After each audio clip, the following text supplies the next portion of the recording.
Hi, welcome to the Gamesplainer. I'm Jeff, your Gamesplainer, and today I'm Gamesplaining Galaxy Trucker. In part 1, we talked about building ships for first timers.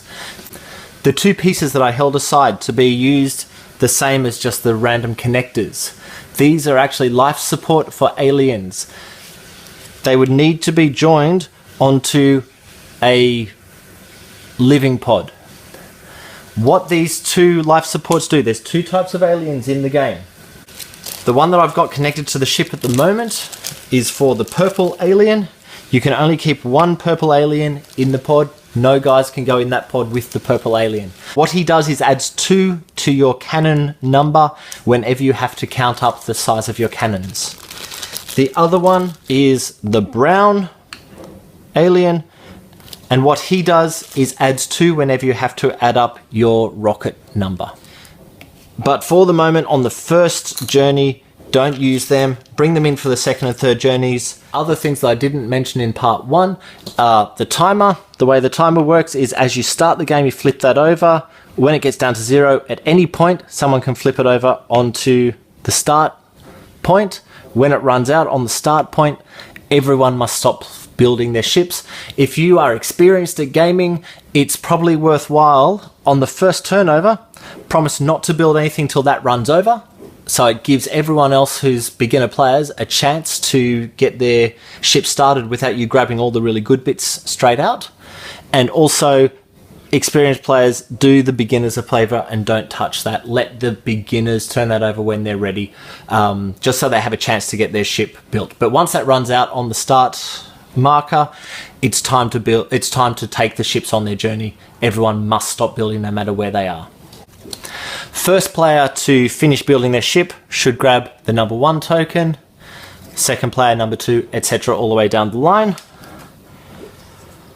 Once those are grabbed and everyone has finished building their ship, go around and check that every connector is connected correctly. There's no blank ones going onto connectors. Make sure the ship is built correctly. If you find that a piece is built incorrectly, all 3 of those pieces would come off because they're all just connected to that, and they get loaded up here.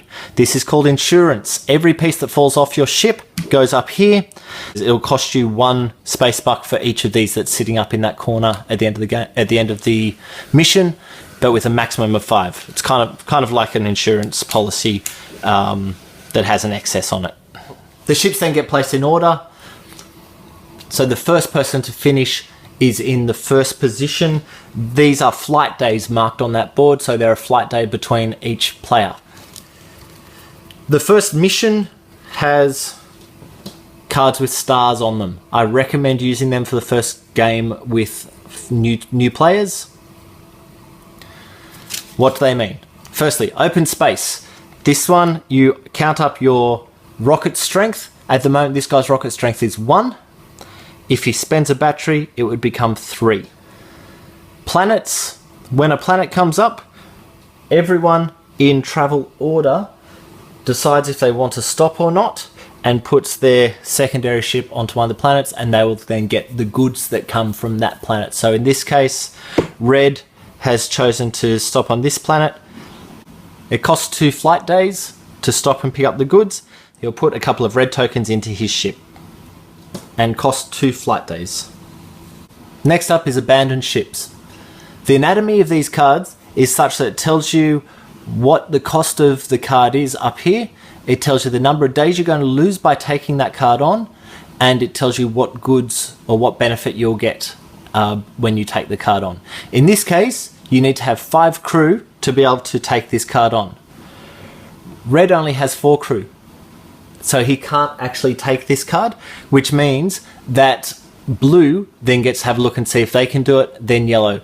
Once this card has been used, those pieces of resource go into the ship. The ship moves back 1 day, but the ship does not lose the 5 crew. He just had to have 5 crew to be able to action that particular card.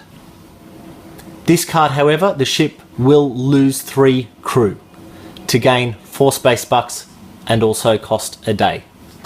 And once again, first ship in flight order gets to choose if they want to do that first, which let's say Red does, so he'll take that and he will gain his 4 space bucks and lose his flight day. Now notice this, blue was directly behind red, so blue and red can't be on the same spot. Red will actually go back a second flight day for doing that particular action. Next up are smugglers. Now, smugglers have 4 cannons. So blue will have to come up against these guys first. If he can't beat them, blue will lose 2 resources. If he can beat them, then they will disappear, except blue will get those 3 resources and cost him a day. If this then isn't beaten by blue, it moves on to red. Red's looking for 4 cannon. Red has 1. The backward facing cannon is a half, so he's 1.5 at the moment. If he spends a battery to use this, that will make it, they'll be worth 1. Of course, they're only worth half of what their actual value is when they're facing sideways or backwards. So he could only get to 2.5, which isn't enough to beat 3, so he will save his battery. Lose 2 resources. They're the only 2 he has. You have the choice over which resources. So if you have some blue resources, which are the cheapest ones, the value is just written up there on the board, then it's probably worth losing those ones. The smugglers then go on to the next plane. If someone found that they had 4 cannons, so equal number, nothing happens. The smugglers then just go on to the next flight. You can't take the benefits, but you don't lose anything at the same time. Combat zones affect everyone in the line. So from the front, you state how many of each area you have in your ship, and the person with the least takes the beating. So for example, we're looking at how many astronauts we have in the ship. I only have 1, which means I'm probably going to be the least. I will lose 3 flight days. If another ship also only had 1 astronaut left, they would also lose their 3 flight days. The next one is the rocket strength. Currently I have 1 rocket strength. If I spend a battery, I can make that 3.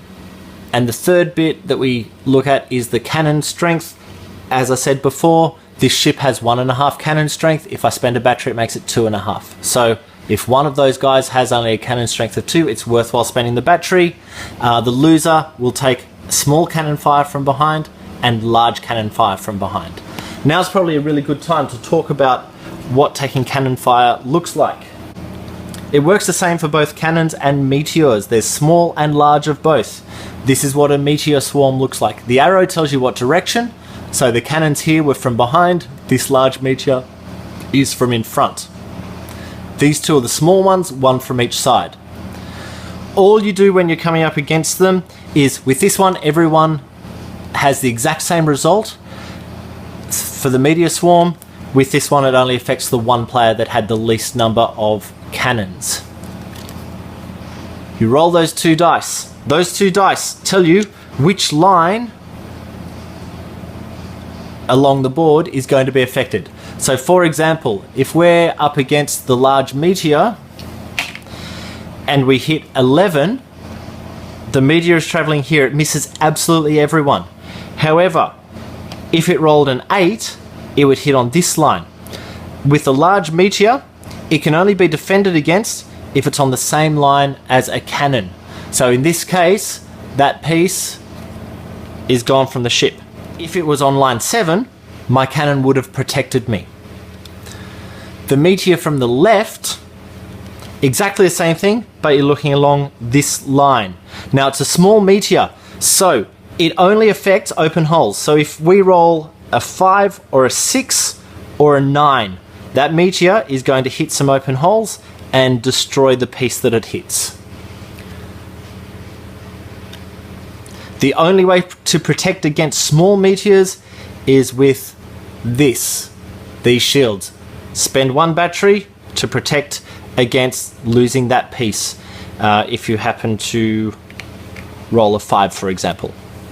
If a large meteor is coming at you from the side, so for example we rolled a 7 on a large meteor card coming from the left hand side, it would normally knock this piece out, but you can protect against large meteors with a cannon. Now from the side and from the back, cannons actually protect the line it's on plus the line above and below, so it's actually protecting 3 spots with that 1 cannon. However, this is a double cannon, so I would need to spend a battery to use that particular cannon to ward off from a large meteor. All of the clues as to what can protect against each thing is in this key on the bottom of the board. Notice that small cannon fire can also be protected by these shields. Large cannon fire can't be protected by anything. If something isn't protected, it gets knocked off your board. So if that one had been knocked off previously, you lose those batteries that were connected to it. If we were to roll a number 6 again, and this piece was knocked out, that piece would also go because it's not connected to the rest of your ship. So both of those pieces would go up there in that particular circumstance. The other card you're going to come up against is the Stardust. You lose 1 flight day for each exposed connector. So in this case, we've got 1, 2, 3, 4, 5. So we would drop back 5 more days up on that top board. That's all the types of cards that we'll come up against during the first round of Galaxy Truckers. The second round is played on the back of the first board on a slightly larger ship. The third round is played on an even bigger board again. Each round has different number of bonus space bucks for coming in first, second, third, fourth position. So the longer the round, the harder it is, and the more each is worth, and also the more the pretty ship is worth. I hope that this video has been helpful in getting through a game of Galaxy Trucker. If you have any comments, please comment below. If you'd like any games Gamesplained, please email me at thegamesplainer@gmail.com. Please follow me on Twitter and Instagram at thegamesplainer. Until next time, enjoy gaming.